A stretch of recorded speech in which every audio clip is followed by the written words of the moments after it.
everybody. This is Stephanie Hansen. Welcome to the Makers of Minnesota podcast, where we talk to cool people doing cool things. And it always sounds bad when I start out by saying I love liquor, but I do. I'm so inspired by the community in the Twin Cities with all the wine and the beer and the liquor makers that we have. I mean, who else makes Arby's curly fry vodka, for cripe's sakes? Our friends at Tattersall are doing that. And today I'm talking with folks that are, I think, looking for new innovation in this space. I'm talking with Dapper Barons, and it is Jeffrey Roslin, it is Charlie Guam, and it is Ryan Boudreau.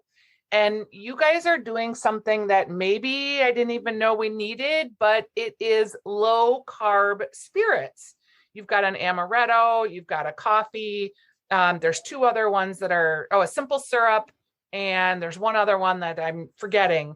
But who decided that we needed to have low carb spirits? But it sounds like a good idea.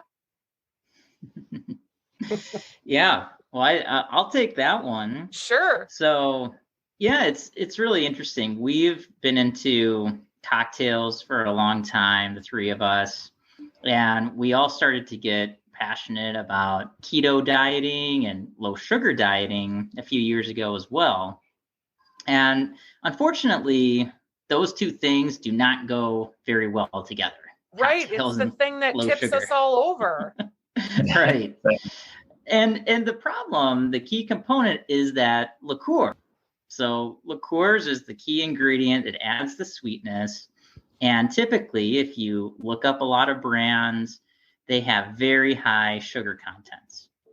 So we set out with the goal of providing that opportunity to enjoy classic cocktails without all the sugar. So for ours, as you mentioned, we are using different types of sweeteners. So it has the same sweetness level, but you save all the sugar. It's the overall concept. It also has like the same viscosity too to it, which can be important in a cocktail. So for instance, your simple syrup, what a lot of people that are keto friendly people do is they'll use like agave, or they'll use, there's like another kind of stevia sweeteners.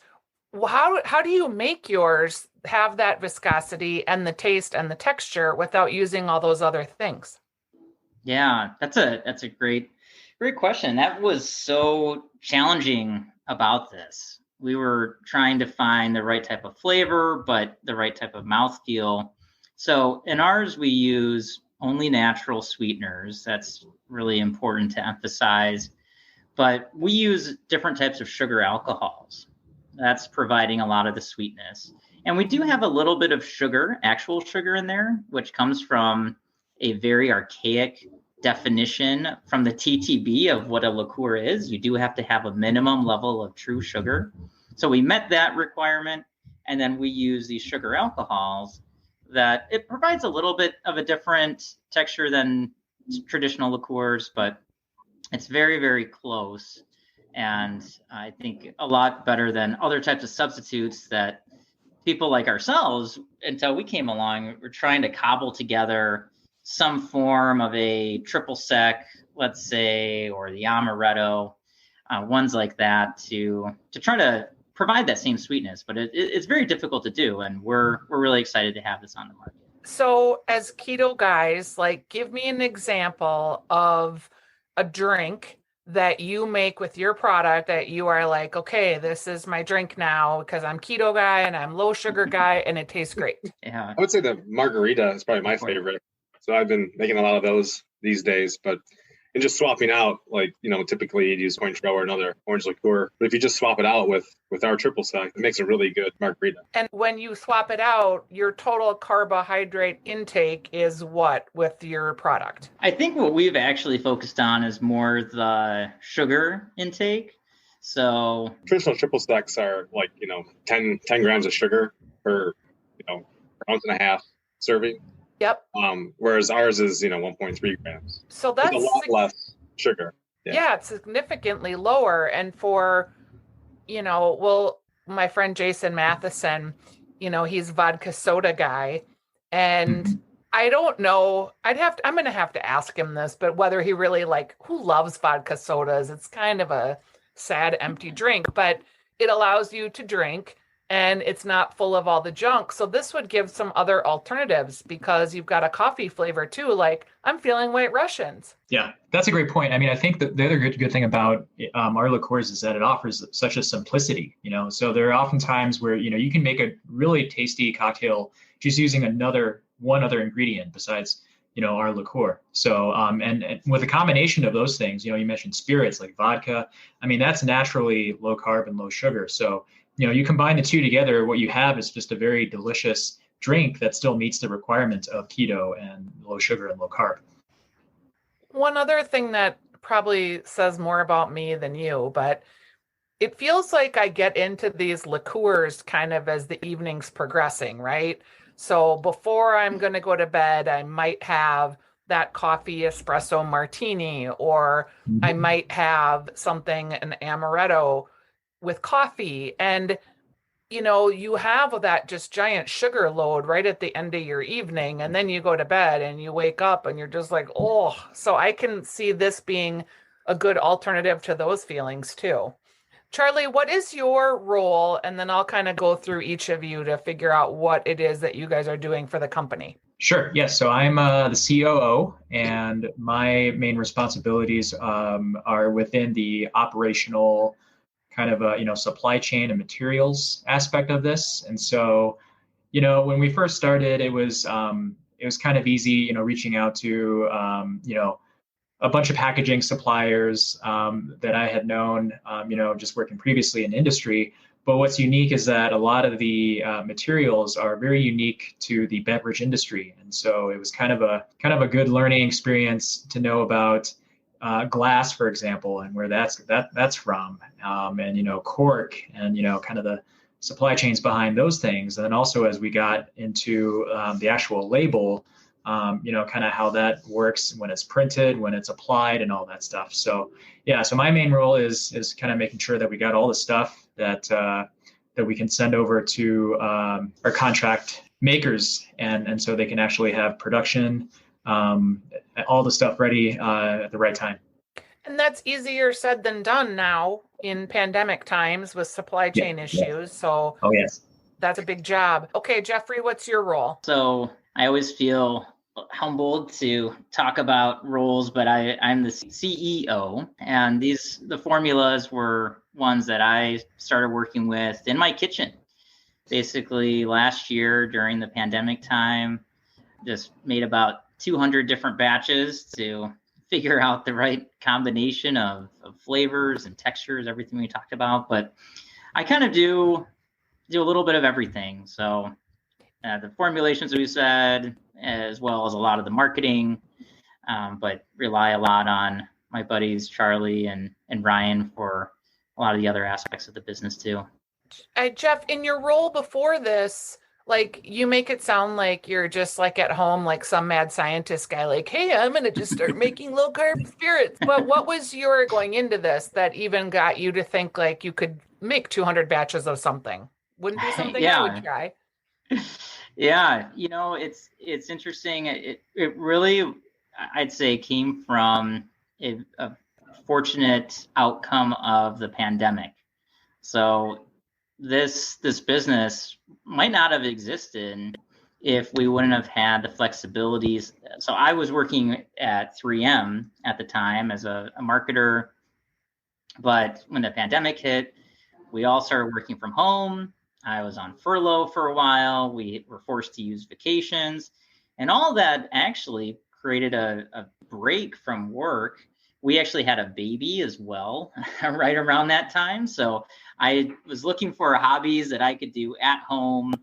I was already doing a lot of cooking, and just decided to try out this new concept of making liqueurs because, as we said, we looked around in stores to say, I want to find some sort of liqueur option that doesn't have all the sugar, and we didn't see anything out there. So started making those at home, and that's when I introduced these to Charlie and Ryan and said, hey, I think this is pretty interesting stuff here. And they liked it as well. So brought them on board.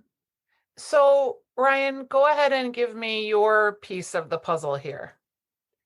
So I'm kind of heading up some of the research part of it. So some of the stuff that we're looking to bring to market in the, in the foreseeable future, next 6 to 12 months, we're looking at some stuff in like the RTD, the ready to drink space. So that's mainly what I've been working on, as well as just helping out with Charlie and Jeff and other stuff,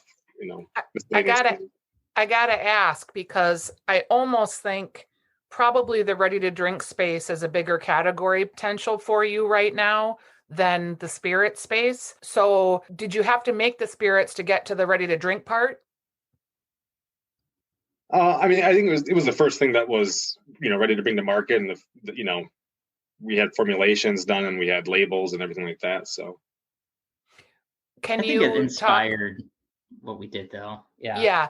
Can you talk at all, and if you can't, I get it, about your ready to drink category and what you see that being? Like, do you see there being a X percentage carb cocktail using the flavors that you have? I think we're looking, with the ready to drink space, we'd be looking at, potentially even, zero sugar ready to drink cocktails, because you don't have that TTB regulation around a minimum amount of sugar when you classify as a liqueur.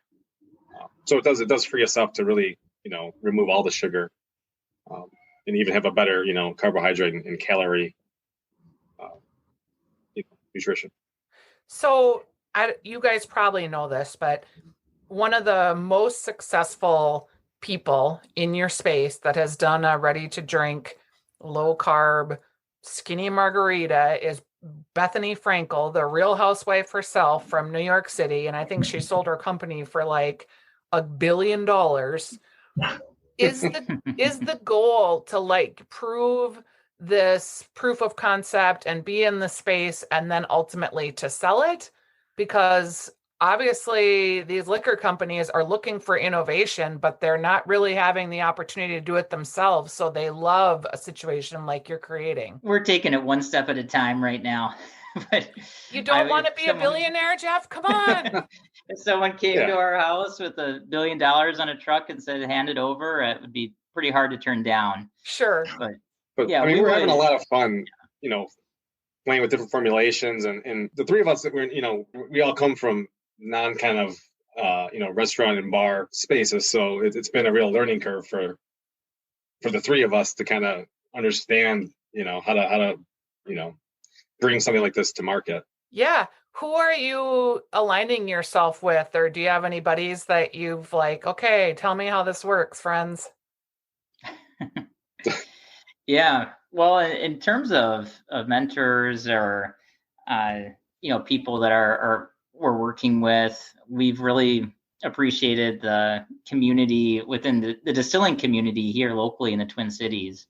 It actually goes back to how this all started, really, when things were shut down. I just called a lot of places and said, hey, I'd like to get into the industry. Do you have like an hour to chat? And people had a lot of time on their hands. So talking to people like Chris Montana at Du Nord, Rick Schneider at Asante Spirits, met up with these people, and it was really generous of their time. And right now we've forged good relationships with our distributor. We're working with Libation Project. They're very well connected, and we're starting to make connections with other people around the city, such as yourself, that is really helping us learn more about the industry. It's kind of stunning and also really heartwarming when I think about our community, because there are people like a Chris Montana that you say, hey, I'm coming for you. And he says, okay, great, come, let me tell you how to get here. That doesn't happen in a lot of industries, but it does happen in the food space. It happens in distilling. It happens in people making hot sauces. It's kind of crazy. You get this idea and then you start to vet the idea. And that's, I think, why I keep doing this program and why I've been podcasting with these folks, including yourselves, for like 4 years, because no matter what, I keep always coming back to this space because there's so much innovation in it. And you talk about the pandemic. I've said this before, but right before the pandemic, I was kind of feeling like maybe I would wind down the podcast because I just wasn't really like feeling like I was getting that good feeling that I got when I would do it. And like, oh, is anyone even listening? And does anybody even care? And then all of a sudden the pandemic came and nobody had a way to get their stories out at all because everybody was just in total lockdown. And it reinvigorated my interest in why I started this in the first place, which was to help people discover new things and people doing cool things out in the space. Because for most people, we have the radio show, so we're getting introduced to products and looking for new stories all the time. But most people are just, they're going to their Total Wine and Spirits and they're buying their Tito's that they've bought forever. And until someone says like, hey, this is a new way to think about this or a new way to try it or a new recipe, they don't. So I love that you guys are bullish on this space and trying to create something that's really not been done before. What is your backgrounds? We've talked a little bit, Jeff, about your background. Ryan, were you in sales or? No, I'm an engineer. Okay, so this is all just got to feel like really foreign to you. Yeah, a lot of learning has been going on. So, is it scary? No, I don't. No, it's not scary. It's actually very interesting, right? I enjoy, staying up late and making a cocktail and then reading about, or even reading through different TTB regulations, or just trying to absorb as much, information as I can. Yeah. How about you, Charlie? Is it, kind of pressing new buttons in your head? It's kind of a cool little escape, So I've worked in supply chain, within manufacturing, procurement and that sort of thing. So the past year and a half, has been a real challenge, as you can imagine. This has been kind of just a fun thing because, the one thing we have all in common, the three of us, is that, hey, we like to make and drink delicious cocktails. And so that is kind of really the spirit behind it. And so it's being able to get out and connect with people, and then also kind of, just learn about that industry as a whole and really kind of, seeing the reaction, right? And so, Jeff mentioned that he spent, countless hours in the kitchen, and it's really nice to kind of see the result of that and people actually saying, hey, you know what, this is really good. This actually tastes good. It holds up against, some of the tried and true products that's been out there for years. So it's just kind of exciting. So with Dapper Barons, how do people find out about you currently? Where are you selling? Yeah, we are in several stores around the Twin Cities. So the best source is to go to our website, which is lowcarbspirits.com. And we have a where to buy page up there. And we try to keep our other social media up to date with all that as well. So you can search us up on Instagram, Twitter, Facebook, all that stuff. Look up Dapper Barons or Low Carb Spirits. You'll find us. And we're officially on the shelves, which it was quite a feat just getting to that point. Even when we had product that was in inventory, ready to go, we had to find the right distributor partner. It's our 3-tier system, I'm sure you're aware of. Yep. But we got that out there, and we're really just starting to get into stores though. So we expect a lot more. We're getting a lot of positive feedback. My brother-in-law was just at Falls Liquor in Minneapolis, for example, and talked to the owner there and picked up some of our stuff. And he said, wow, this is really cool. We're really excited to have this in the store. So we love hearing stories like that, and we hope that it continues. Yeah, I liked the product. I did. I thought it was good. It tasted much better than I thought it was going to. And that's no knock on you, but I taste a lot of stuff and I'm always like, meh. I really liked the packaging too. I thought it was elegant, but it wasn't feeling like super diety, which for me, I'm just kind of over all that. And I'm doing the best I can at the cocktail bar, and I'd like to make better choices if I could. And it was easy, but if it still tasted good, because what's the point if it doesn't? Right. So I liked all that. Who's doing your social media? Are you guys doing it, or did you hire someone? Because I got to believe that's going to be a big part of this. Yeah, we're doing it. We're keeping that internal for now. And who is the audience? Is it keto men or is it keto women? And is it just women lifestyle piece? What do you think, Charlie? Yeah, we want to focus, obviously on the keto community because, we think that it's such a strong voice. Yeah, it's a strong niche. But, beyond that, there's so many people who, especially recently with the pandemic, I felt become more health conscious in general. And so, there are people who don't necessarily subscribe fully to keto, but say, hey, you know what, I can use a little bit less sugar in my diet overall, especially when it comes to drinking and alcohol and everything. So really, I would say we're targeting anyone, 21 to 60 plus. Yeah. Anyone who wants to come on board, that's 21. Right. Yeah. All right, guys. Well, I'm going to give you a little quiz here, and it's not going to be a hard quiz, but we're coming up on the holiday season and New Year's. So I'm going to ask each of you what your favorite drink is to make with your product. And Jeff, we'll start with you. Ooh, tough question. I'm going to go with the White Russian. That's really what started all of this, the coffee liqueur. And I think especially around this time of year, it's a really great drink. It is super seasonal. All right, Ryan, how about you? Especially around the holidays, the grasshopper is always, a popular drink. So I would say that with the Creme de Cacao liqueur. But I also how really are like you making it? We've got a formulation that we're working on as far as the mint piece of it goes. So yeah, the mint won't be out this year. Yeah, the mint won't be out this year, but yeah, you can at least save yourself the sugar on the creme de cacao half of it, and then for next year, hopefully, we'll get that mint piece out. Yeah, I love it. I was going to say the revolver too, which is bourbon and coffee liqueur, and then orange bitters. Ooh, yum.